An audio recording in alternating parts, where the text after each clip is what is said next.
We're in America's Deep South in Atlanta, Georgia on a beautiful spring day. And in downtown Atlanta, there at the bottom of your screen is the Georgia Dome. It's the site of the night of the 2007 NCAA Final Four. And the first game, it's Georgetown at Ohio State.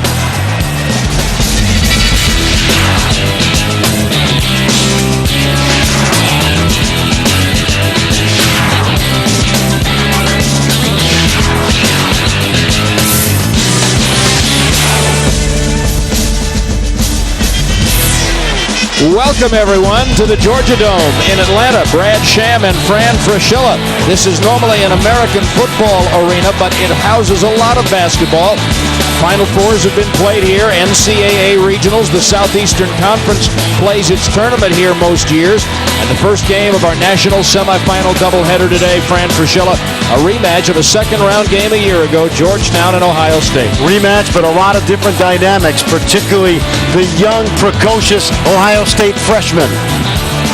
This is a matchup of two evenly matched teams. Georgetown, the second seed in the East Regional. They are 30-6, and they are coached by John Thompson III. They're located in Washington, D.C., a private school, and Patrick Ewing and Allen Iverson and Alonzo Mourning and Dikembe Mutombo all played college basketball there and went on to storied NBA careers. How did the Hoyas get to the national semifinals?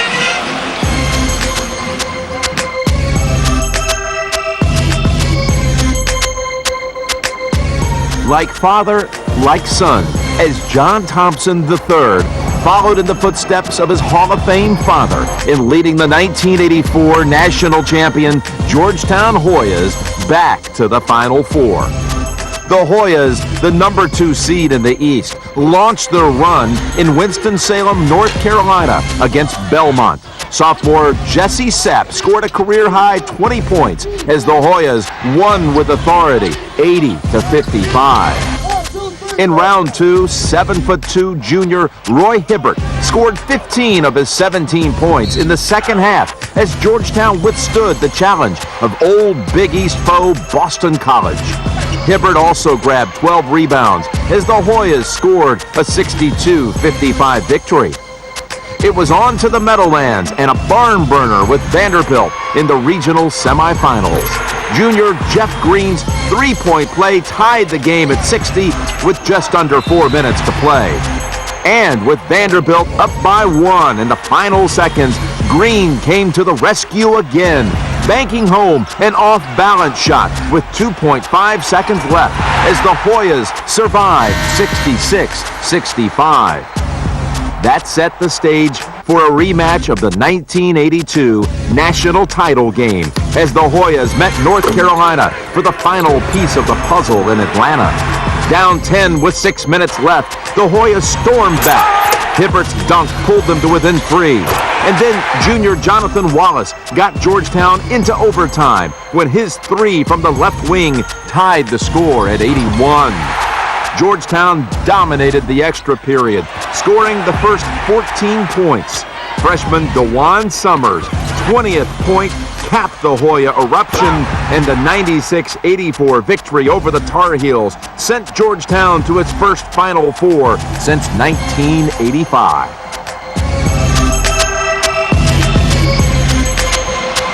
And the coach of the Georgetown Hoyas, John Thompson, the third in just his third year running this program. And Brad, this is the first father-son combination to ever coach in the Final Four. You know it's a thrill for John Thompson. Their opponent, the Ohio State Buckeyes from the Big Ten Conference in Columbus, Ohio. John Havlicek and Jerry Lucas played basketball there many years ago. The great golfer Jack Nicklaus and the wonderful Olympic athlete Jesse Owens, all Buckeyes. And how did Ohio State get to Atlanta this year? The Ohio State Buckeyes made the short trip to Lexington, Kentucky to begin their march to the Final Four as the number 1 seed in the South bracket. Freshman Greg Oden notched his 12th double-double of the season with 19 points and 10 rebounds in the Buckeyes' 78-57 win over Central Connecticut State. That set up a memorable battle between two programs from the Buckeye State. Xavier built an 11-point lead and was still up by 3 in the final seconds. That's when senior Ron Lewis raced up the court and drilled a long three-pointer to send the game to overtime. Lewis has been awesome. Let's it go. Then freshman Mike Conley Jr. scored the first 7 points of the extra period as Ohio State escaped with a 78-71 victory. Ohio State needed another comeback at the South Regional in San Antonio for its Sweet 16 matchup with Tennessee. And we are set to go 1 seed against the 5 seed. Freshman David Leidy's three-point play just before halftime began the comeback from a 20-point deficit. And with Lewis scoring 18 of his 25 points in the second half, the Buckeyes completed the rally and held on for an 85-84 win. In the regional final against Memphis, Coach Thad Matta looked to his big man in the middle to take charge, and Oden responded. Look who's in the right place. The big fella gets to the 10. The 7-footer dominated the paint on both ends of the floor as Ohio State rolled to a 92-76 triumph. Oden finished with 17 points and 9 rebounds as Ohio State advanced to the Final Four in its quest for a national championship. And Fran, the coach of the Buckeyes, also in his 3rd year with the program. He has restored a great Buckeye Final Four tradition, Brad, which goes back to the very first Final Four in 1939. We are just about ready for these starting lineups to get going with the game. And, of course, on the right, the Buckeyes. In the middle, number 20, Greg Oden. He's the focal point. In the battle with 55, Roy Hibbert, the most anticipated meeting of big men in the Final Four in more than 20 years. You're right. It goes back to Ewing and Olajuwon in 1984. But the backcourts, I think, will play a big part in this outcome. Particularly Mike Conley Jr. for Ohio State.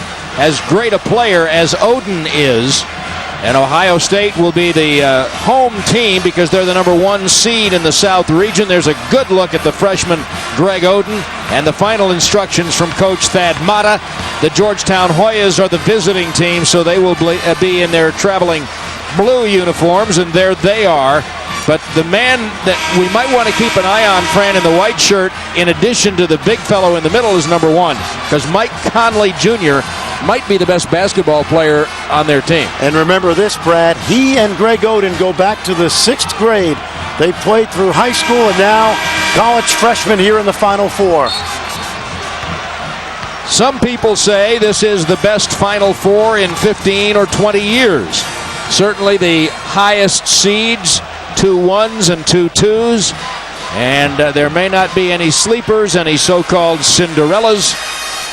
But there are certainly some great players, and players we'll be watching and talking about on various levels for years to come.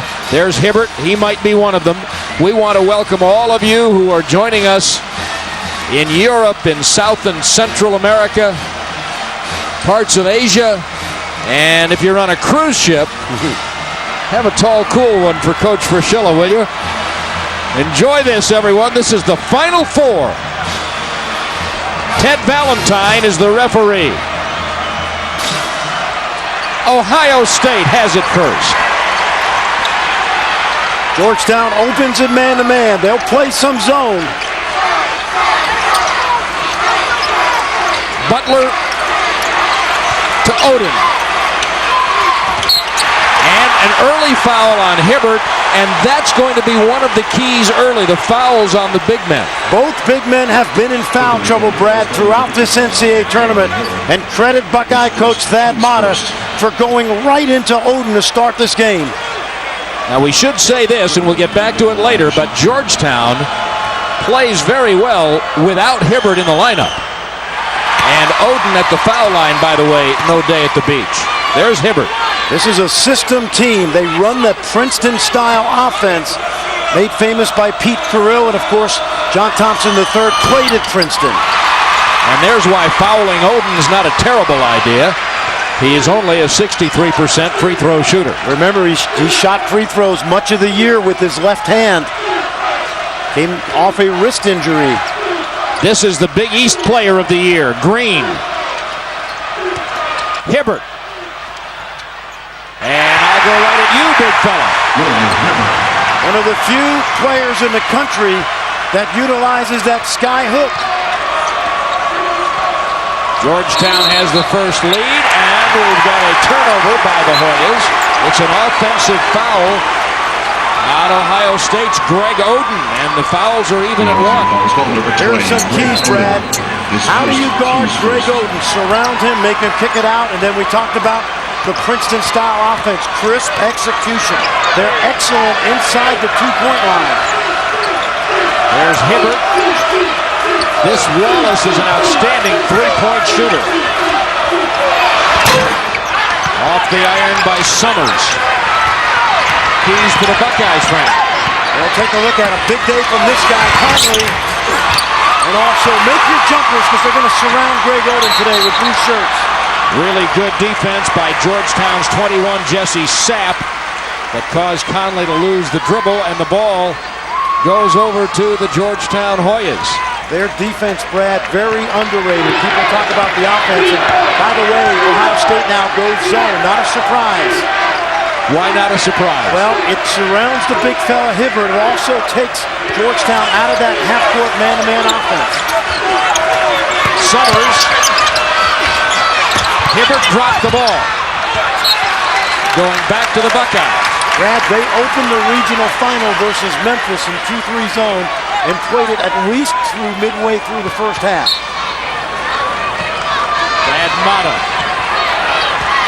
As Brad said, has resurrected a program that was 45 years ago or so, always in contention for a national championship.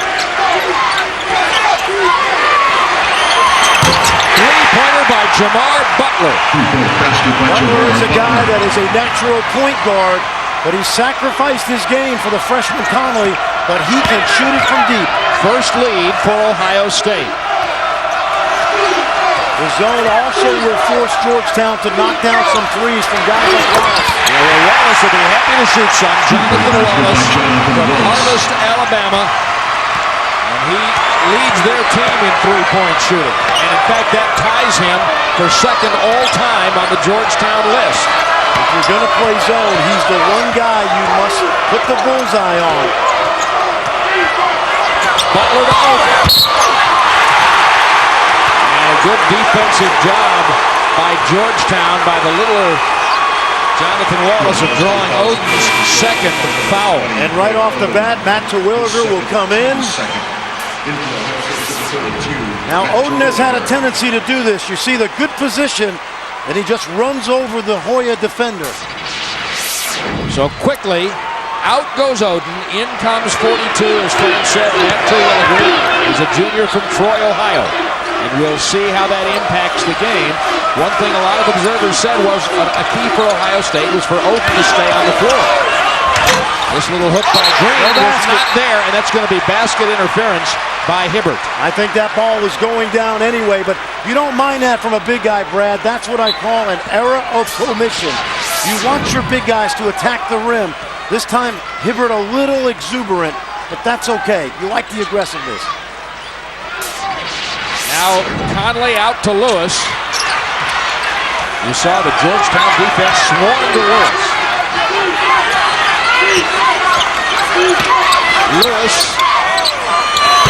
And that three-pointer knocked down by Ivan Harris. They call him Microwave. Ivan Harris, number 4 all-time at Ohio State in field goal percentage. Ohio State's only 2 baskets are three-pointers.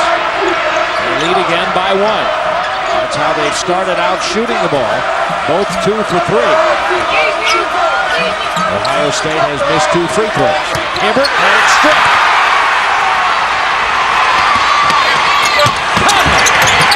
And the feed was from Jamar Butler. That's the advantage of having 2 point guards on the floor. A great look by Butler.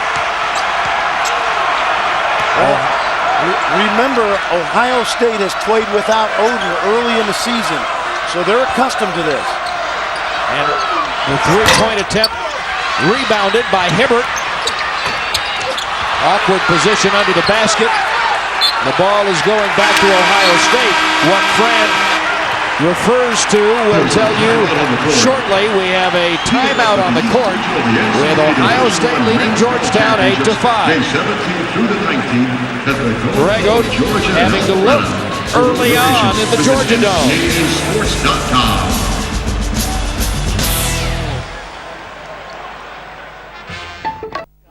There was no Greg Oden, and Hibbert had 20 points and 14 rebounds. So let's see if he can duplicate that effort at least through chunks of this first half. Georgetown won that second round game a year ago. Coaches, as Fran Fraschilla learned several times, are much smarter with good players. Here's Ohio State. Conley on the wing to Daquan Cook. And the depth of Ohio State is high quality. Here's another one. This guy, Lady, 23, he'll jump right out of the gym. Look at him get up. Look at him miss the shot. And look who got the rebound. Yeah. Yep. Well, Ohio State now has to be dependent on penetration from Conley. Set up those threes. Patient with the shot clock. Sapped. Green. I don't want Hibbert out that high. And the shot clock is at 7 seconds. And Hibbert is right where he wants to be. Exactly what we're talking about, Brad. Take advantage of Oden being on the bench. And they ran that clock down to about 3 or 4 on the shot clock. Ohio State's lead is 1 point. Cook, a freshman from Dayton, Ohio. Conley, the freshman from Indianapolis. Oh, what a pretty shot. He shot that ball with his right hand. Conley, his key today is to be able to get into the lane, set up for himself and for his teammates. Conley's father, many of you will remember, is a great international track and field star. Wallace bumps into Conley. Ohio State by 3. Conley got a hand on that one. The shot clock is at 10 seconds for the Georgetown Hoyas. And Hibbert had it taken away by Conley. What a pass from Conley to Cook, and Terwilliger finishes it off. The pass inside led to an open court opportunity by the Buckeyes. Keep your eye on Conley, Brad. He is a tremendous distributor. We said Oden's the guy that gets the attention. Conley may be their best basketball player.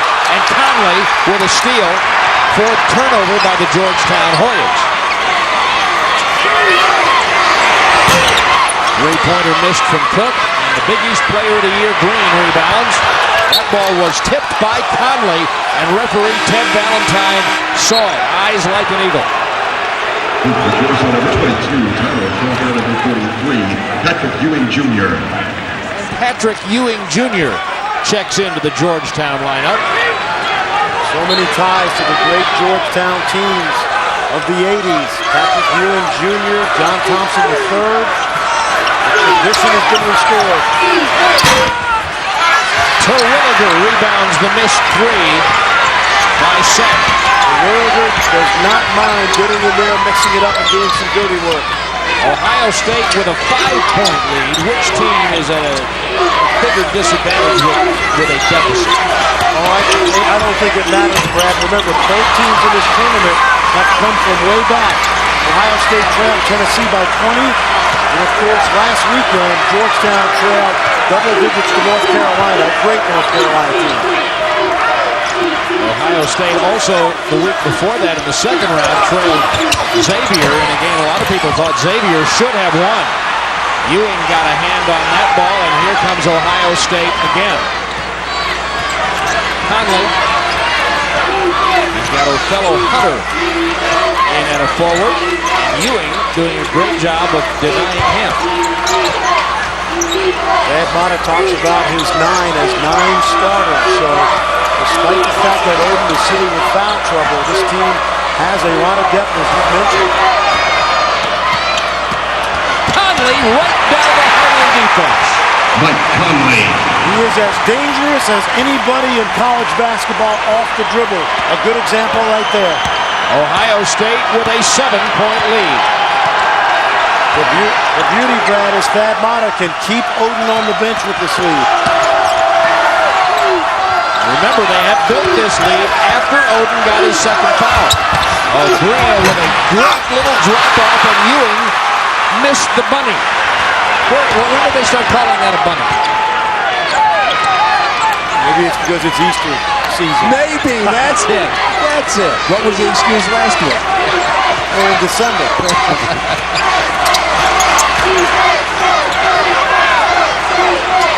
One Cook.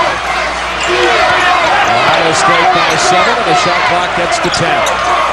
Conley looks at the shot clock. Cook, 3 to shoot. Green for the rebound. He got a good shot, though. Ohio State is going man-to-man on misses and zone on makes and dead balls. Crawford to Wallace, their best three-point shooter. Ewing. And a long rebound to Conley. Is there a statistic Conley doesn't get? Now remember this about Georgetown. Number 5 in the country in field goal percentage defense. Almost 5 minutes since Georgetown scored a basket.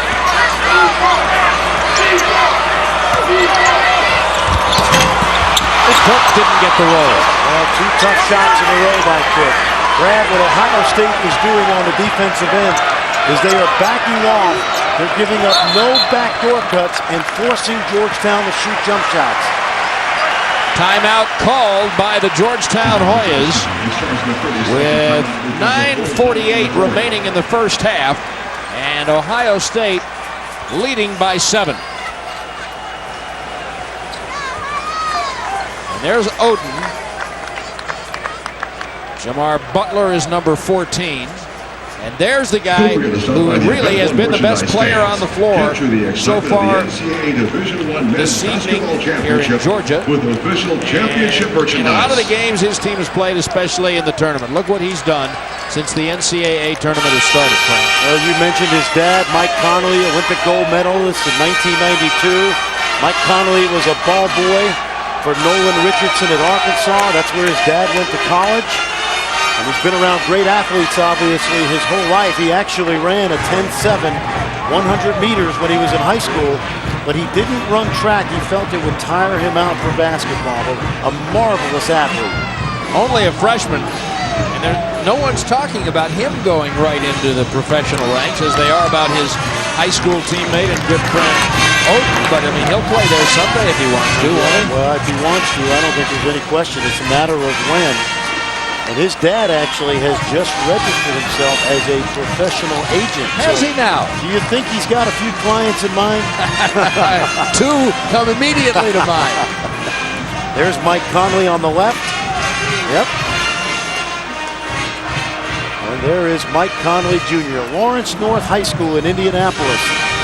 Coached by Jack Kiefer, who also coached Eric Montrose, went on to North Carolina fame. When you were coaching, were you more leery of a big man or a point guard who was young and inexperienced? I'm thinking of the next level for both of these guys. Oh, I think the big man probably has the easier adjustment if he's a great athlete, because he only has to worry about playing inside the paint. A young point guard that goes on to the NBA not only has to worry about how he plays, but how his team functions. It's just like a quarterback in football. So 14-7, Ohio State. And we'll check the time that Oden got that second foul. But this is what's happened so far. Ohio State is 6 of 13 from the floor. And Georgetown just 3 of 10. And that 6 of 13 is pretty high for a Georgetown opponent. Yes, and if you look at Georgetown, the 3 of 10, only 1 for 5 from 3. What does that mean? Half of Georgetown shots have come behind the arc because Ohio State is playing soft man-to-man and taking away any of the backdoor cuts that Georgetown is famous for. We harken back to what you said about so much of Georgetown's scoring coming from inside the arc. So if they've got an equal balance of shots inside and outside the arc, they're not running their offense the way they want to. And that's exactly right. They're taking what Ohio State has given them, which has been the perimeter shot so far. Georgetown is down by 7 in this national semifinal. Rivers, newly inserted in the lineup. Wallace for 3. That is one way to work the zone. The only real threat Georgetown has is Wallace. So if you're going to play 2-3 zone, you must shade to his side. Let Rivers shoot the basketball. Down in the corner, and it comes back outside. Their fellow Hunter. Number 12. On Lewis. Conley getting a rest right now. See how the Buckeyes do without Conley. Well, Butler was an all Pac-10 point guard a year ago, so drop-off shouldn't be much. Here they go man-to-man on this shot. Green. The big shot that won them a regional game. Shot clock at 10 for the Hoyas. They can't get Hibbert back under the basket. Shot clock at 3. Yep, Hunter playing way off. And Hunter did a great job of denying the low post opening to Hibbert. Hibbert tried to get back to the pick and roll, and he couldn't get there. That's exactly right. They are playing off Hibbert and clogging the lane with Othello Hunter. 8:28 remaining in the first half, and Ohio State leads 14-10. They've done very well without the big man Odom. So we have 8:28 remaining in the first half of the first national semifinal doubleheader in Atlanta. And that's a good look at big Roy Hibbert. And a passenger so far because of fouls, Greg Oden. One thing Ohio State was a little concerned about, but as Frank says, they didn't fear it because they're used to playing well without it. Well, Hibbert is only one foul away from sitting out the rest of this half. Lewis, great penetration. Conley back in the lineup, by the way. A nice tip, but that tip won't count. We've got a foul on Georgetown. Foul. The Georgetown foul was called at number 5, Jeremiah Rivers. Jeremiah Rivers. His first, team's second. Only the second team foul on Georgetown. Jeremiah Rivers, Ivan Harris will go to the line to shoot 2. Boston Celtics head coach and former Marquette star Doc Rivers. There's the first made free throw of the game by Ivan Harris. Brad, remember right now you have 3 seniors on the floor for Ohio State. So while we talk about the great young players, these 3 have had a lot of Big Ten success. Ohio State's lead is 5, and they're zoning again. Wallace, their best 3-point shooter. Now Rivers. If you're going to play zone, you must shade Wallace. Rivers finds him. With a bit of authority. A great dish by Rivers to get inside that zone, collapsing the zone and freeing Hibbert. After a 3-point game, and maybe that will awaken the Georgetown Hoyas. Harris. Over Hibbert. Harris again. Blocked by Hibbert. The Ohio State fans thought they smelled a foul. That might get Oden off the bench. That's the decision Thad Matta has got to decide now. Does he gamble and come back with Oden? Remember the big game that Hibbert had against the Buckeyes a year ago in the second round. Lewis around Hibbert. And the foul is on Hibbert. Georgetown foul is starting number 55, Roy Hibbert. His second, team's third. So there's a now John on the Thompson court. III has something to think about as there's timeout on the floor. His team is up by one, but now his big man, who did this twice, has just drawn his second foul. 6 minutes, 48 seconds remaining in the first half of the first national semifinal of the 2007 Men's Final Four. We're at the Georgia Dome in Atlanta. There's Patrick Ewing Jr. Started his career in Indiana, transferred to Georgetown. There is Ron Lewis, whose three-pointer against Xavier in the second round helped snatch certain defeat from the jaws of victory. Mentioned earlier that Ohio State has had two dramatic comebacks in this tournament. Xavier and Tennessee. Lewis big in both of those games. Watching that Xavier game was really something because there seemed to be no way that Ohio State could win that. Now, here's how they've shot so far. You see Ohio State, a little soft pressure back to the 2-3 zone. This is not a surprise because of the way Georgetown executes the half-court man-to-man. Hibbert and Oden are both out of the lineup with 2 fouls. Great defense by the freshman, David Lighty. That ignited all of this, but a travel will be called on Lewis. That's a good call, and probably one of the few bad decisions by Conley because he gave Lewis the ball in a spot where he really wasn't able to put it down on the deck. See, Brad, you'll see the guards come up for Ohio State. It's just really a token pressure. Here's the dish, and you see the 1-2-3 step. Foul happens after the violation. Rivers trapped. Ewing helps him. Ohio State by 3. Zoning again. Yep, ball movement. Oh, nice pass from Green into Ewing. 10 to shoot. Blind pass and a great one and a block by Othello Hunter. The junior college transfer continues to get better. Remember, he goes against Oden every day in practice.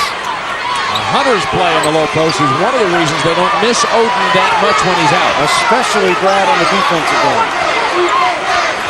In fact, offensively, is that Thad Matta's been trying to get Oden to participate more offensively. So whatever Hunter does when Oden's not in, there's kind of a plus. Yep. Here he screens for Conley. The shot clock's at 5. Lewis with 2. Foul just before the horn sounded. And the Georgetown foul will be on Jesse Sapp. The Georgetown foul was called number 20. Lewis also a transfer. Played his first 2 years at Bowling Green. Not heavily recruited out of Columbus. Ron Lewis will go to the line to shoot 2. Wound up back with Thad Matta when Thad Matta took over the job at Ohio State 3 summers ago. Lewis is now 3 for 3 from the foul line in the first half. Hasn't scored from the field. And as you see, Georgetown brings back Jonathan Wallace, the three-point shooter, number 2. Ewing sat down. Rivers sat down. Green is back. Vernon Macklin, number 1, is in for Georgetown. And it's Macklin with the rebound of the miss.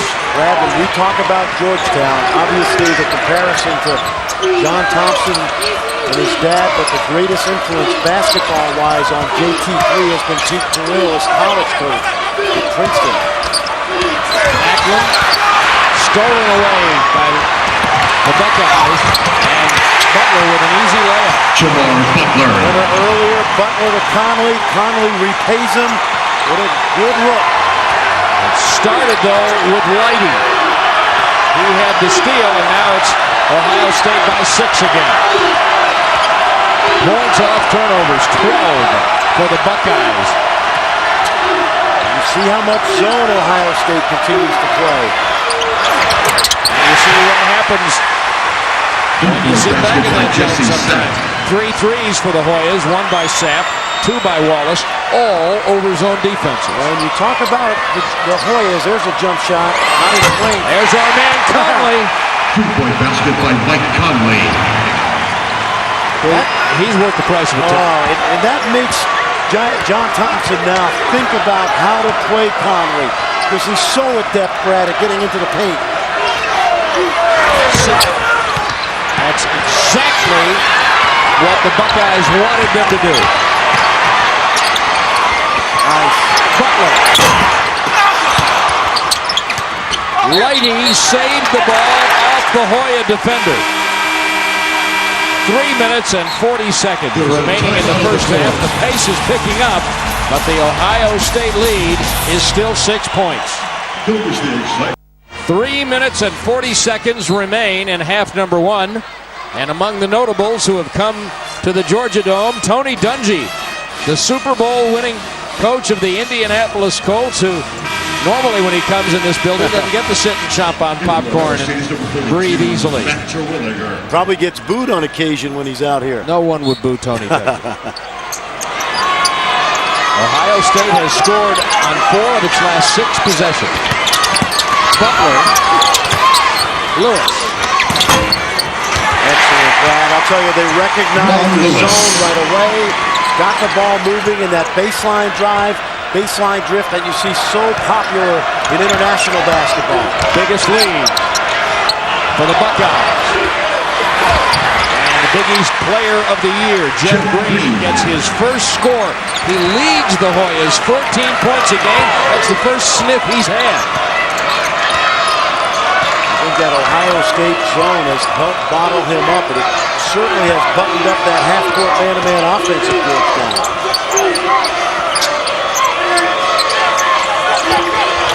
And that defense by the Hoyas produces another turnover. Green didn't get the roll, but he'll go to the line. The Ohio State foul will be called on David Light. Green is a guy, Brad, that's been compared to Scottie Pippen. He's not really a natural power forward, not really a small forward. Does a little bit of everything, an outstanding passer for someone his size. Only the third Ohio State team foul, by the way, but a shooting foul. And so Green, 78% foul shooter, makes his first one. Sapp, as you see, goes to the bench. Last 18 games, Green has averaged about 18 points, 6 rebounds, almost 3 assists. They've only gotten Green free for 1 attempt from the floor. That's an example of what you were talking about that great defense that Ohio State has been playing to deny him. Well, it's not unusual that they play a lot of zone. They've done that throughout the year. They bottled up Wisconsin's offense. Memphis last week took away their dribble penetration. My goodness. Mike Conley.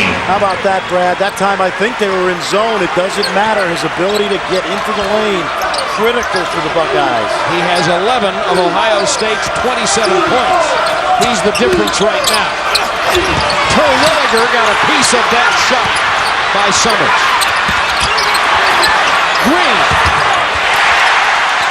Jeff Green. Green is a guy that kills you softly, doesn't do anything fancy, but what he does, and he does a lot, he does all of it pretty well. The Ohio State lead, 5 points. Just a minute 45 remaining in the first half in Atlanta, Georgia. Butler. Terwilliger, a good screen. The shot clock is under 10. Butler. Good position by Macklin for the rebound for Georgetown. Off the ball. An Ohio State foul. It's going to be against Terwilliger. The Ohio State foul is called number 42, Matt Terwilliger. We are his reminded first that team's as we look at Terwilliger with his Ohio State is number 45, first foul, Georgetown Hunter. had only 24 points in their first half of their game against Vanderbilt. It's interesting, Brad, of the 336 Division I schools, they're 328 in terms of a number of possessions in the game because of the way they play methodically. And the zone slows you down as well. You have to make way more passes. Remember, Oden played only 2.5 minutes in this first half for Ohio State before getting in foul trouble. It's like they haven't had it, just like the first 7 games of the year. Wallace for Green, the whistle. And it's a foul against Georgetown. The Georgetown fouls a player control foul. Foul number 2, Jonathan Wallace. His first. See the penetration. Step in by Lighty. Wallace with the foul, and Lighty continues to contribute. Particularly on the defensive end, Brad. When he came to Ohio State, he was a prolific scorer. Thad Matta on the second day of practice said he might be one of the best defenders to ever play here. And that lit him up because they got enough scoring already. You like a guy that accepts his role. Lighty has. Lighty's got like a 42-inch vertical leap. At some point in this game, he will go so high in the air he will astound you. Butler missed the 3. Lewis couldn't hold the rebound, and the ball goes to Georgetown. They trail by 5. 32 seconds remaining in the half. And that means if you're John Thompson III, they can't get Hibbert in. They tried to get him in the game. They couldn't do it. Now you'll hold for the final possession. They tried to rush him to the scorer's table. Couldn't do it. Wallace holding for the last shot. What kind of shot do you want?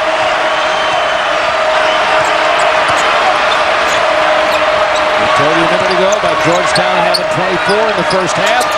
7 to shoot. Wallace. They got to the foul line with 4 seconds left.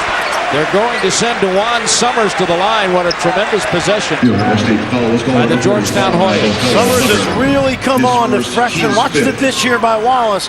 Watch how he attacks the rim and attacks Othello Hunter. But this freshman, one of the best in the Big East, has really stepped up during the NCAA run by the Hoyas. Now, the Hoyas are now 1 of 3 from the line. Remember this, Brad, 4 seconds to go. Ohio State will get at least 4 dribbles. Count them now. Watch this. Conley. There it is. Blocked by Rivers. That's halftime, and Ohio State has a 4-point lead over the Georgetown Hoyas, 27-23. But it's the kind of half we expected. The biggest lead either team had was 7 points. Well, I'm not surprised the tempo was the way it was. The zone slowed Georgetown down. They're also used to playing at this pace, Brad. Only 60 possessions a game during the season. We've got lots coming up for you at halftime, so stay with us. We're in Atlanta, Georgia for the Final Four. Ohio State leads by 4 points at halftime. Joining us in Manila, thanks for getting up very early, and can I have a cup of coffee while you have your second one, please? If you're on the cruise line, the Crystal or the Holland America, the Royal Caribbean, or any of the other cruise lines, we hope you're enjoying your vacation and our broadcast. And we want to welcome those of you watching us on Boom Sports 1 in Romania, Super Sport in Greece, and all across South and Central America. We have an halftime Ohio State leading Georgetown 27-23. Fran Fraschilla, we are going to look now at the Georgetown Hoyas come back for the second half, and we're going to look at some of the things they did in the first half to stay in this game. Well, Georgetown obviously played without Roy Hibbert towards the end, but he was a factor early, Brad. The sky hook, the continued improvement, and then Wallace, you always have to know where he is. He got loose a couple of times, and I'm sure Thad Matta will make that adjustment, especially if they continue to play that 2-3 zone. But the big fella got it going before the foul trouble, and he can be really a force, Brad. And probably as advanced as Oden has been, certainly with 2 fouls, he's got to play a little more cautiously. That second foul, a tic-tac foul, and he had to sit the remainder of the half. That was a bit of a phantom. Jesse Sapp came on. He's come on at the end of the season. But Jeffrey Green, the Big East player of the year, very versatile. Can score from inside and out, rebounds, passes, but this time finishing at the rim. Georgetown's 9 turnovers, as we'll look at the statistics in a minute, that one of the things that they are going to have to change. Hibbert in that first half played 10 minutes, And they trail the Ohio State Buckeyes because of how well Ohio State played their zone defense, among other things. But number one, Mike Conley had a sensational first half. Well, you are right. You know, it starts with Conley, but you have to know where Jamar Butler is, a former point guard, sacrificing playing off the ball, but a terrific shooter. And then Greg Oden, that was a big play for Thad Matta, picking up the second foul very early in the first half. Chose not to bring him back, so what happens? His high school teammate, Michael Conley, gets it going. Everybody really contributes. Thad Matta talks about a team with 9 starters. And you see even Matt Terwilliger with the hustle play. And I think, Brad, it all comes back to this guy, Michael Conley Jr., son of the great Olympian, who can not only dish the ball, but has that ability to get to the lane. He has 11 in his first half. You always have to know where Ronald Lewis is, because he can light it up, the senior from Columbus. Conley again, tremendous ability. He went 5 for 7 in that half, Brad. The rest of the Buckeyes only 5 for 19. That's why he's the one who is urging them on. Nice job by you, hustling over here. The Georgetown Hoyas had just one lead in the game at 5-3. Ohio State's biggest lead was 8 at 25-17. The lead changed hands 3 times. It was not tied after it was 0-0, but it's a 4-point lead at halftime. Does this man have his opponent, the Ohio State Buckeyes, right where he wants them? I don't think so. He's down 4. and he's down 4, and Oden only played 2.5 minutes. But I thought Bill Self made an interesting point. Don't play through Oden early. Just play in the flow of the game. If he gets a couple offensive rebound baskets, you don't necessarily have to play through him. And there you see the numbers, Brad. And I think an amazing stat, the points off turnovers, 13. And again, you don't expect to have that much defensive production, particularly forcing 9 Georgetown turnovers into 2-3 zone. That's why the 9 turnovers is so important, because of giving up those points off them. And so you see Hibbert with 8. He's leading Georgetown. Conley is leading the Buckeyes with 11, as we mentioned. And the rebounding is pretty even, as you saw, 16-15 in favor of Georgetown. They only have, however, 3 offensive rebounds. So Oden back on the floor. Hibbert back on the floor. The cheerleaders are ready. The bands are ready. The fans are ready. Here we go. Second half. Someone is going to play for the national championship Monday night. There you see the zone. Again, they're trying to protect Oden, but they also play this as a defensive weapon, as we saw in the first half. From the left baseline, Jonathan Wallace. Well, a nice adjustment versus the zone. You like to always see, Brad, what coaches are going to do out of that halftime. And they freed Wallace behind the zone. Screen and roll for Oden. And look at the follow by Ivan Harris, number 3. Well, 2 defenders had to guard Oden. That freed up the weak side rebound. 4-point lead. Is this just kind of feeling each other out to see how this second half will unfold? Yeah. Oh!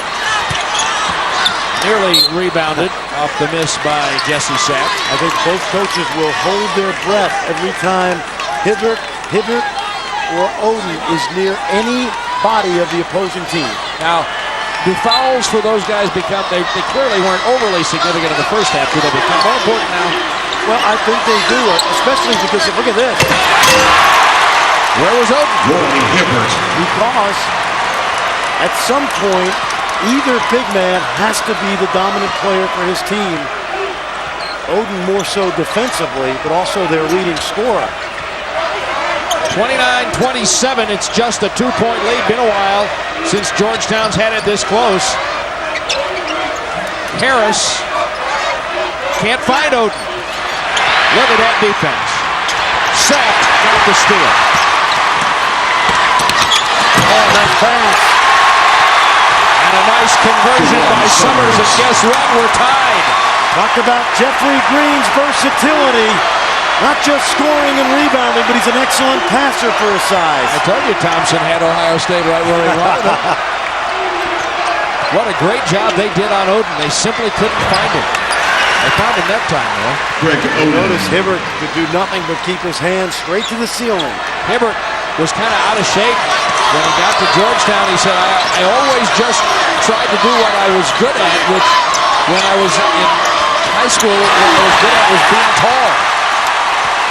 Jonathan Wallace. Excellent ball movement to start this second half. A staple of Hoya basketball under JT3. Wallace now has 10 points. We're tied again. Yeah, what you like about both big men is they know who they are. They're not trying to be perimeter players. Hibbert rebounds the Oden miss. Oden's not used to having a body as big as his intimidating down there. I think you're exactly right. If he's going to the next level, he better get used to it. Oden rebounds the Hibbert miss. Harris. Ivan Harris. Senior from Springfield, Ohio. Can shoot the ball from deep, but that time he got into traffic. Good touch. Now we've got a little different pace right now. The intensity has ratcheted up inside the Georgia Dome. Sapp. First Georgetown lead since it was 5-3 with 2 minutes and 10 seconds played. Yeah, Georgetown has won 19 of its last 20. You talk to people close to their program, they say it's because of the improvement of Sapp and Summers. Conley was denied by Green again. And then a lack of control with the ball, and here comes Harris. Conley. Hibbert blocked open. And then someone hit Ivan Harris right in the mate. Was that Hibbert? Hibbert just got his third. The Georgetown fouls going to 55. Roy Hibbert, his third, team's Hibbert said, I didn't do it, coach. I really didn't. Green played defense. The defense on Oden in the low post got Georgetown going, and they lead. Early it was Oden of Ohio State who was in foul trouble, but now it is Hibbert with his third.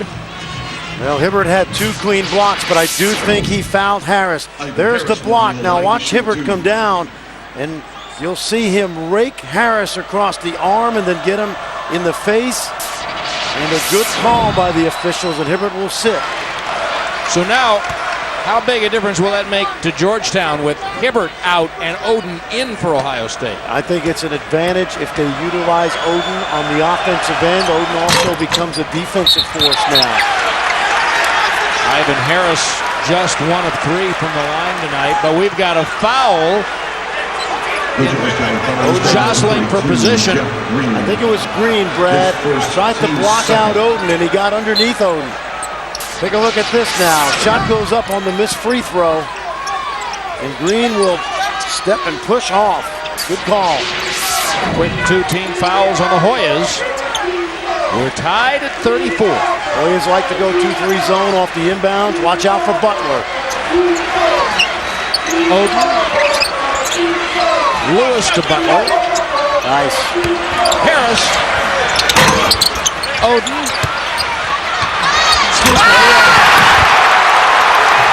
Took his time, gathered himself,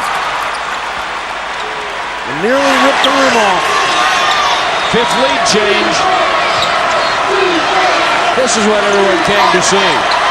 Not Hibbert sitting, but now the question for John Thompson III is how long does Hibbert sit? Lewis reached in and picked Green's pocket. Conley. Oh, how about the English off the glass?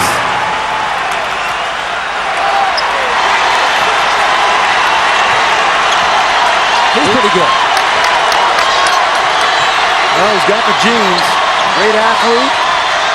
Great high school coaching. Jeans, khakis, suede, canvas, I don't think it matters. He's on top of it. Designer jeans. Yes, he does.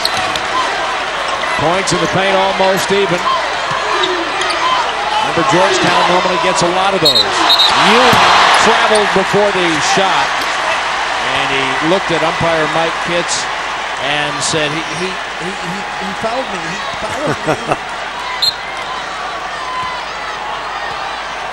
12 turnovers. Yep, down 4 now. So John Thompson is factoring in the time and the score. You add in the 3 fouls, and at some point, Hibbert may have to come earlier than John Thompson wants to play him. It's the Buckeyes by 4.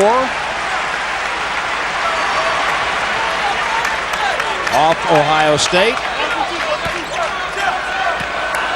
I'd probably go to about the 11-10-minute mark. Remember, it's not 4 fouls, Brad. It's only 3. Certainly try to get to the next media timeout, the under 12. First dead ball under 12 minutes. Here's a foul on Ohio State. It's going to be called on Jamar Butler. The Ohio State foul was called number 14, Ohio Jamar State has Butler. bottled up that His first, team's first. tonight by playing off and in the lane. That time a holding foul. Good trap on Sapp. About the description of the game. We don't like it, trap on Sapp. Wallace.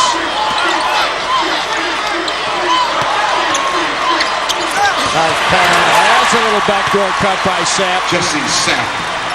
How about Green? We talked about his all-around game. And a great find again. Second one this second half. What a passer.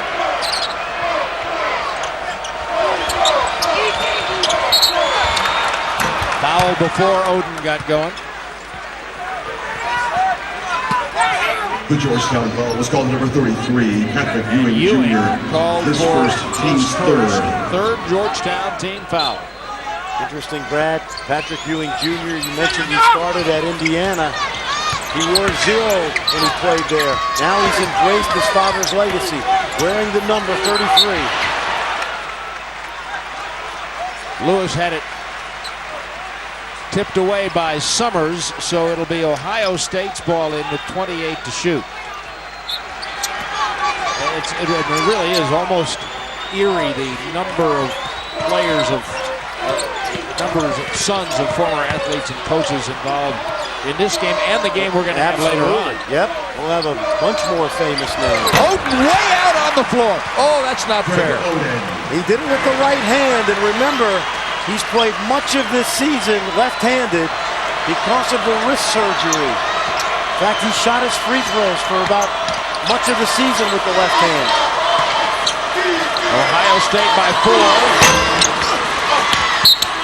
Aggressively to the board, DeJuan Summers, and he knocked it out of bounds, so Ohio State will have it back.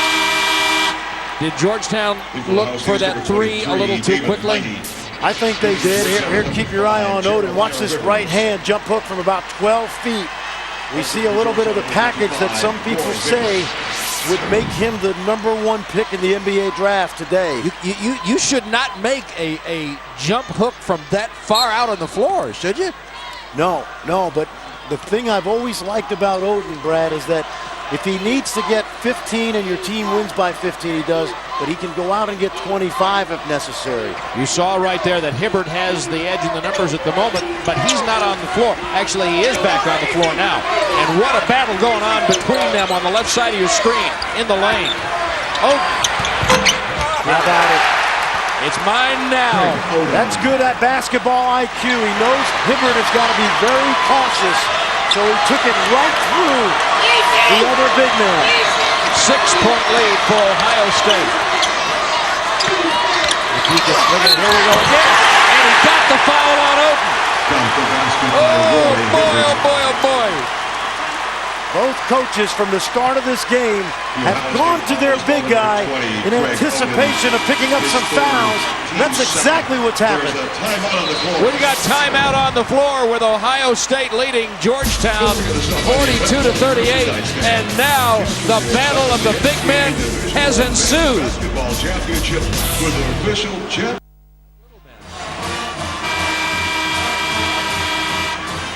We've got 11:50 to play in the game, and this one's now getting real good. That's what Greg Oden did in the first half, what he's done so far in the second half. Boy, Hibbert will go to the line to shoot But one. he's down now with his third foul. Hibbert's at the line. He's also got 3 fouls.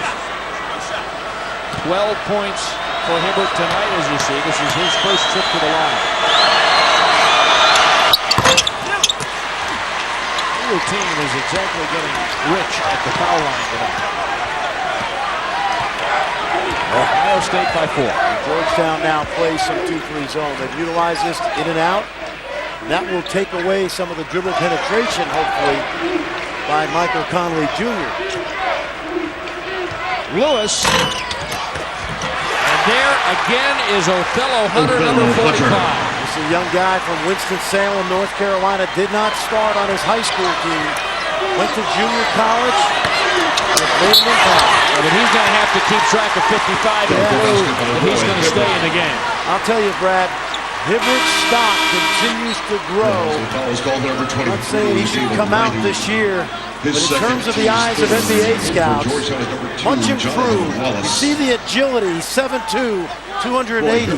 This system is so good for him because he has to handle the ball out on the perimeter, but also very effective inside the lane. Does Hibbert need a 4th year of college more than Oden needs a 2nd one? You know, Greg Oden will be the number 1 pick, maybe number 2 because of Kevin Durant, but I think Oden could use another year, as great as he is. Just getting these guys into the college game, I think, is good. That rule change in the NBA where they had to wait at least 1 year, that's helped just about everybody. Hibbert. That is a great catch, Brad. Fouls on Conley. It's his first. I mentioned the agility. That's exactly what I was talking about. See the pass over the top. Did he step out of bounds? Boy, Hibbert will go to the line to shoot 2. Catch. Well, just I think he stepped on that line, did he not? Look close. He'll be at the line. Almost 70%. This system has been conducive for him as a big man in terms of his growth because this system puts a premium on your center handling and passing the basketball. You see both teams at the foul line. Not a very good one there by Hibbert at all. He is personally 1 for 4. Ohio State leads by 3 and they have the ball. We are 3/4 of the way through this game.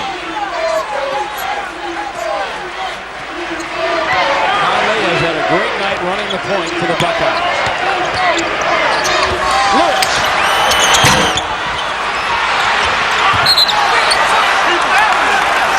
They're going to call that one out of bounds to Ohio State. Buckeyes got the open jump shot. Lewis couldn't knock it down.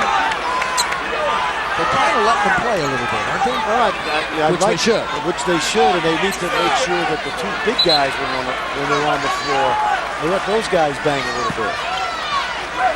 You must adjudicate the rules, but don't 50,000 people didn't go to see the officials. They did not. You know what Marv Reed would say? He didn't want them to be over-officious. He would not. He would not at all. Hunter, he took an extra step. And those of you who are just basketball fans watching all over the world, Marv Reed, the American football coach with the Buffalo Bills, one of the most well-educated football coaches ever. Some of the vocabulary than most. Rivers, Especially most coaches. oh yeah, Georgetown with 3 turnovers in this half. Little creation of space, and a great job by Wallace of creating his own shot. Jonathan Wallace was not heavily recruited. In fact, he was going to go to Princeton. He wants to be a lawyer. He walked on at Georgetown, and with no scholarship midway through his freshman year, he was rewarded with one. Some lawyers have come from Georgetown. A few. Some presidents as well. Some. Now the Hoyas look for another lead. Neither of these teams gets rattled about being behind. of contact down there, and the tip won't go for Hibbert. Lighty to Lewis. Oden ready to come back in, Brad.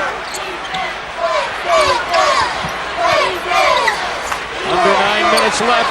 Lewis. Not all that good a shot. The foul is on Hibbert. Wow, just as Oden comes back in, he picks up his fourth. Team score. In for Georgetown is number 33, Patrick Ewing Jr. In for Ohio State is number 20, Greg Oden. So Ohio State and Georgetown are tied, but now Oden, who was on the bench almost all of the first half and has 8 second-half points, is in the game with Hibbert out with 4 fouls. Well, Hibbert grabbed a hold of a fellow Hunter, and it really wasn't an intelligent basketball play. You can't hurt your team committing a silly foul like that. A little bit of a matchup zone right now by the Hoyas. Trying to keep the ball away from Oden. Little elbow by Oden, he got away with it. Greg I Oden. do like the way he gathered himself, sighted the rim, soft touch. So Hibbert out, Oden in.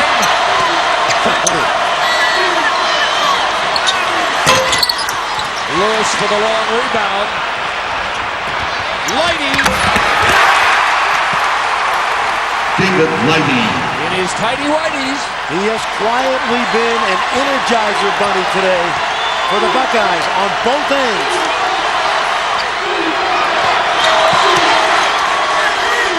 Four-point Buckeye lead. Three is DeJuan Summers. Shot clock is now at 10. Great pass from Green. Summers didn't get it. Oden rebounded and a nice outlet pass to Butler. Oh, what a play by Butler. Remember, Butler could have checked his ego at the door when Michael Conley Jr. arrived, but the junior has been big throughout this NCAA tournament. Georgetown. It's been a 6-point run. This is a 30-second timeout extended to a full timeout of the court. With the fouls, and Ohio State leads by 6. 7:24 to play. 7 minutes, 24 seconds left to see which team gets to play for the national championship of NCAA men's basketball on Monday night here in Atlanta in the Georgia Dome. Brad Sham and Fran Fraschilla, we're so happy to have you with us. Georgetown trailing by 6. Little pressure now in the backcourt. Since Hibbert went out. Now Ohio State has gone man-to-man, so they continue to change their defense. Anybody want to try to attack Oden?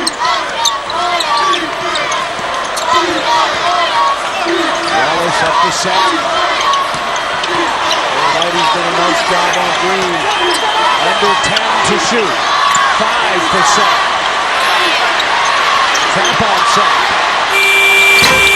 Wallace missing the 3. Look at that outlet. Really good defensive possession by David Lighty. Oh my! Got a block.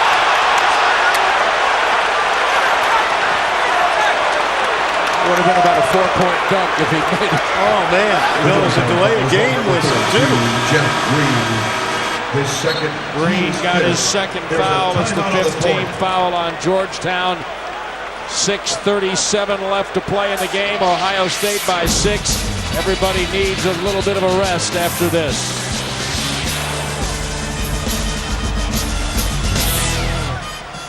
Oden will be at the foul line. We want to see one more time if he should have been there or if he committed a foul. You see Green, looks like he's established before Oden leaves his feet. Oden goes to the line to shoot 2. And the side view that we have, again, the official doesn't have this angle. Looks clearly like it is an offensive foul.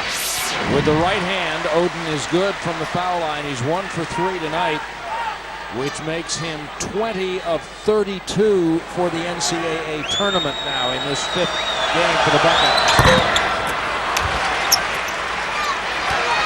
Ohio State's lead is 7 points. See, the officials understand the psychology of this game with the big guys in foul trouble. As long as Ohio State goes man here, I would try to get the ball to Hibbert somewhere near the basket. Put the pressure on Odom. And they're leaning on each other. Green. That was contact. Yeah, it was. Odom definitely bumped him. And then Green got the loose ball. See, Brad, I would continue to go at Odom because everybody in this arena is going to be watching the play of Hibbert and Odom. Put the pressure on the officials to make a call. Conley, under 6 minutes to play. Ohio State by 5.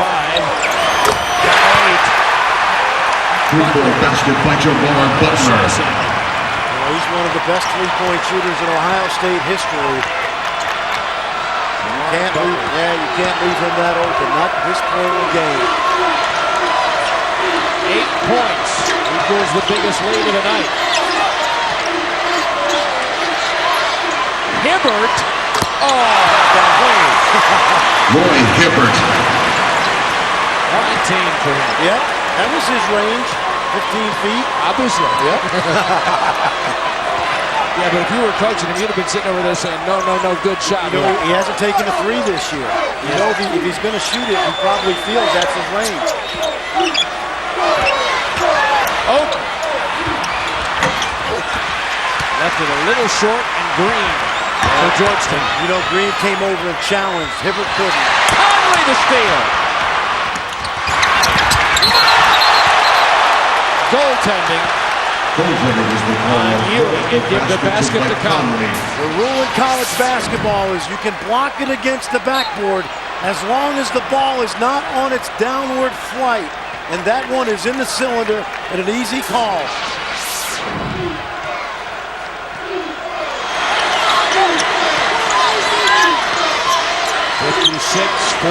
Buckeyes. Nice. Go at him. Roy Hibbert. Keep going at him. Well, neither big guy's tired, Brad. They haven't been on the floor long enough. Only 4:14 left. This game is everything it was advertised to be. Georgetown zoning. Lewis. Georgetown ball. Hibbert thought about blocking the shot, and then he slid out of the way gently.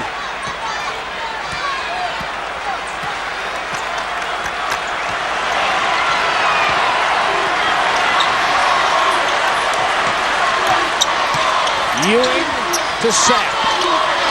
Well, they got Green inside.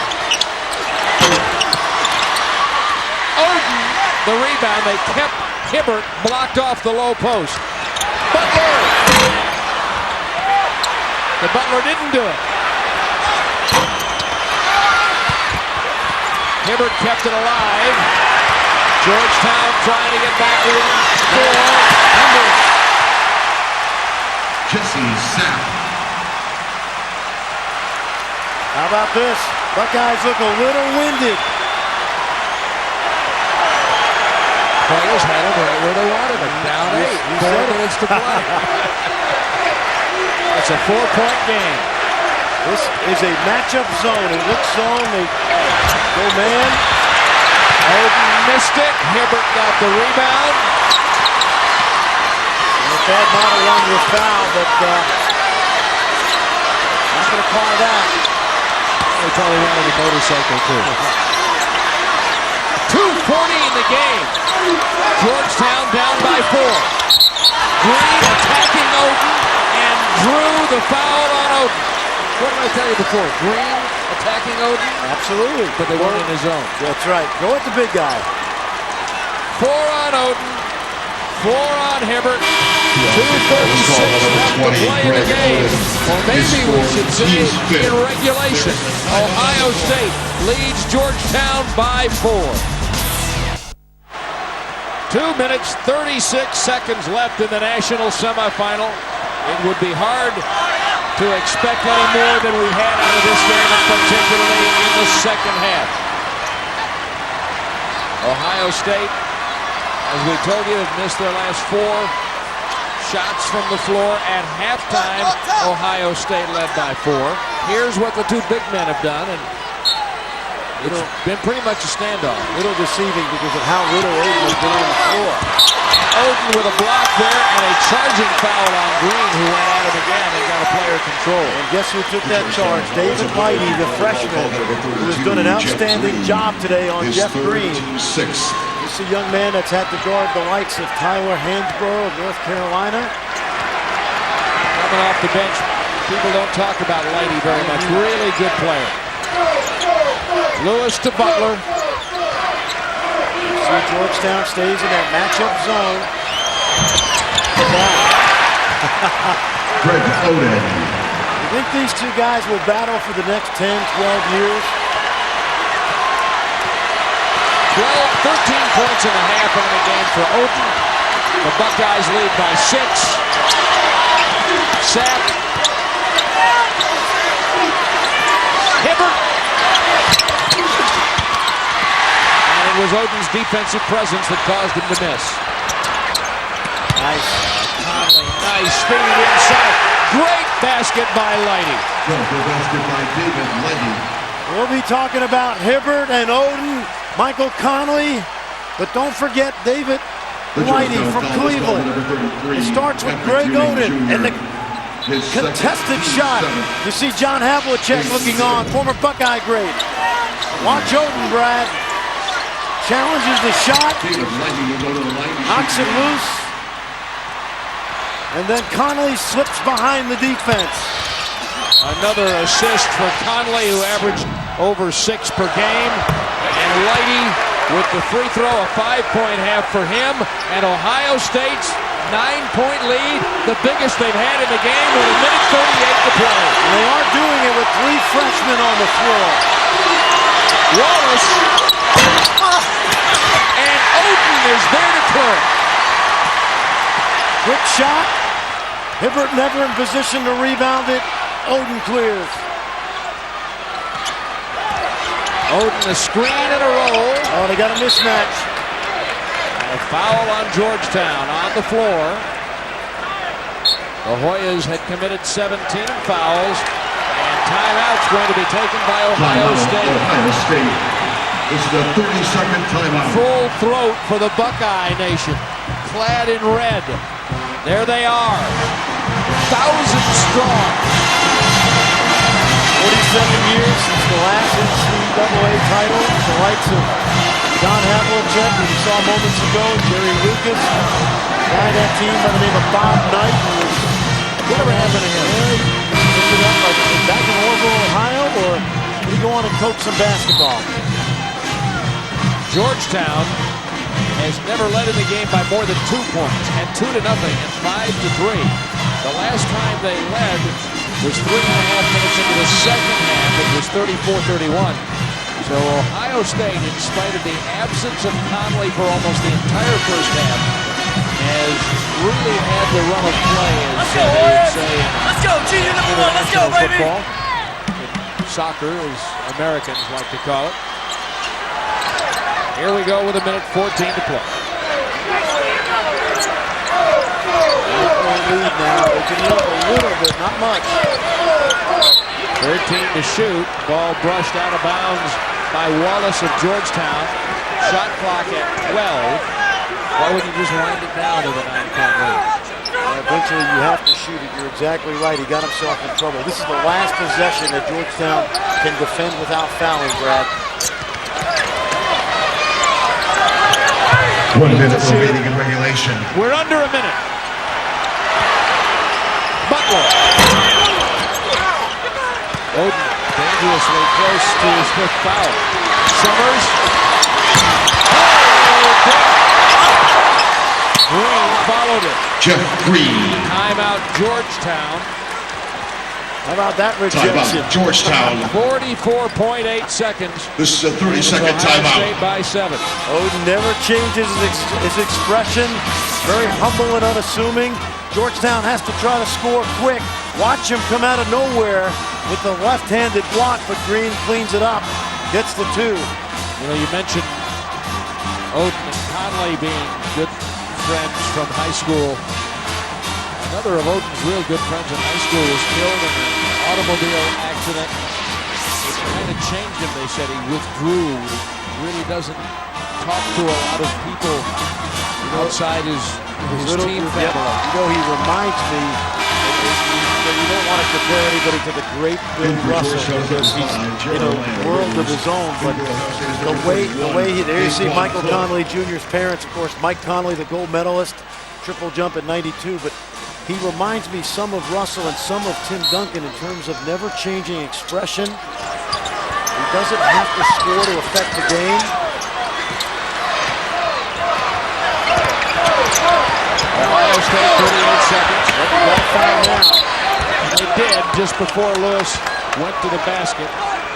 Sapp, I believe, will get called for the foul. And the Buckeyes. The Georgetown foul was called at number 21, Jesse Sapp. His second, Lewis about 78% coming into this game. Did not start on his high school team at Columbus Brookhaven High School. Roy Hibbert. Went to Bowling Green, had 2 David years. Whitey. Came home. Ron Lewis will go to the line Brad with Matta the took one him in the when he bonus. got the job. Never promised him any playing time. It's turned out pretty fortuitous for Brad Matta.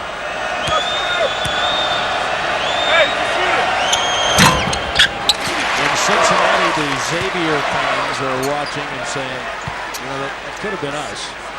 In Knoxville, Tennessee, the Volunteer fans are definitely saying that should have been. But you know what? It's not. It's the Buckeyes. 2 free throws make it 63-54. Ohio State. Ohio State This is calls a 30-second timeout.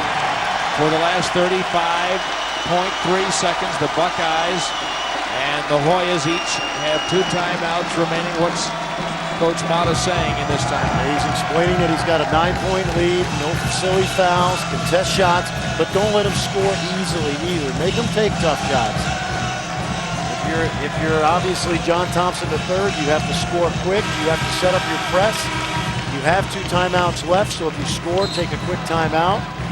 And if Ohio State gets the ball back, Brad, there's no reason to look at the basket unless you have an uncontested layup.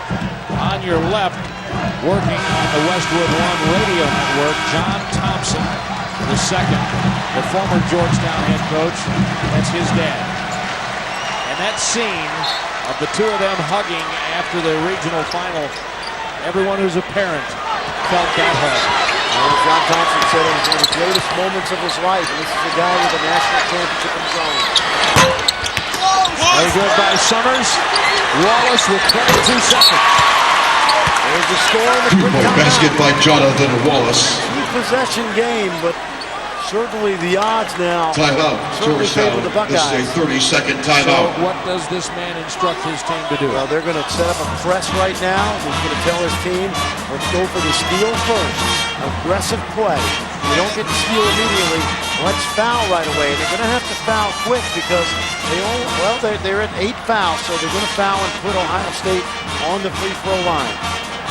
Yeah, by the way, one of the little mentioned items in this half has been that Ohio State's only committed 5 team fouls. Here we are with 21 seconds to play, and they've still got a foul to give. They do. And if you think about it, it feels like Greg Oden's committed all 5 of those team fouls. John Havlicek, In for Georgetown is Hondo. number 5, Jeremiah Rivers. as he was known when he played for the Buckeyes. Played for the great Fred Taylor on a great Ohio State team. Conley to Lewis. Almost ran away from the foul. They got 6 seconds off that clock. We talked about that hug between John Thompson II and third after the regional win. Look at this. There's not a parent out there, and especially those of us who are sons and fathers, who don't know everything that was involved in that. That will bring you up shortly. Remember what John Thompson said after the game? He said, I spent a lot of money sending my kid to Princeton to learn some basketball under Pete Carrill. So John Thompson III has had 2 great coaching mentors in his life. That last foul was on Green. Lewis makes it 64-57. That's an 8-point lead again. Lewis has been money. 7 of 8 at the line tonight for the Bucks. Sack, didn't get it. Wallace. Oh man, how about Three-point basket by Jonathan Wallace. He has 5 3-point baskets in this game. Timeout, Georgetown. Now, if you look at all of the highly recruited players on the floor and in the Final Four, here's a young man from tiny Harvest, Alabama, who steps up big for the Hoyas. Too little, too late, probably, as Patrick Ewing, who played on those great teams in the early 80s for Georgetown and later with the New York Knickerbockers. He can only watch his son's team. They are down by 5. Patrick Ewing Jr. and the Hoyas trail 65-60, 3.7 seconds to go. But what we're looking at, Brad, is likely a renaissance of Georgetown basketball. A program that was steeped in great tradition under John Thompson, and I think it's safe to say that it's likely to get back. And you know, Thompson, when he coached the Hoyas, was so proud of taking, with so many rules have changed in college basketball since then, but he took a lot of kids who struggled in high school. Some people didn't think they could make them eligible. John Thompson made them eligible, and he got them to class. Yes, he did. And he got them through school.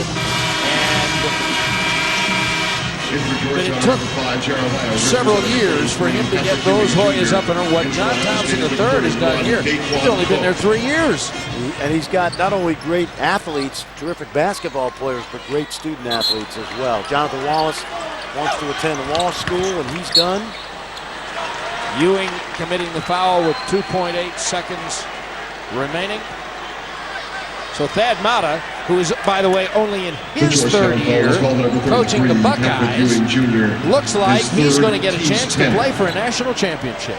And this is part of a 22-game winning streak right now for Ohio State. Daquan Cook will go to the line to say shoot they're 2. on a roll would be an understatement. The last time Ohio State lost was January 9th at Wisconsin. Seems like it was 3 months ago. Seems like 3 months ago. Daquan Cook with his first point of the night. But this man, you know, some coaches get to the Final Four, play for a national championship, as you see Patrick Ewing Jr. sit down. Some coaches get there, and you can't really say when they took the basketballs out of the bag in the fall that they really envisioned themselves playing in the championship game. Thad Matta did. Yes. I think he envisioned that when Conley and Oden signed with the Buckeyes. Yeah, I think so. It's all over in the first national semifinal.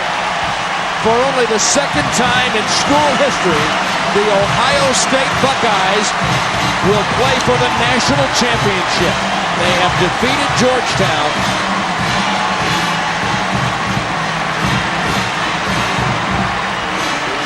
In what was a thrill-packed game, Brad, the big men, I think, acquitted themselves quite well. 67-60, the final score. Cheers all around for the Ohio State Buckeyes, and we'll see more of Greg Oden on Monday night. And I think a lot of America wanted to see, and a lot of the world, those of you in South America, in Asia, in Europe, basketball fans, I think you'd like to watch a little more of this young man. No one knows exactly how much college basketball he's going to play. Everyone thinks they know. If they win one more game, I think the odds probably be increased. It'll be an upset if he's back, but he loves college. It just may not be feasible for him to stay because he's likely to be the #1 pick in the next NBA draft.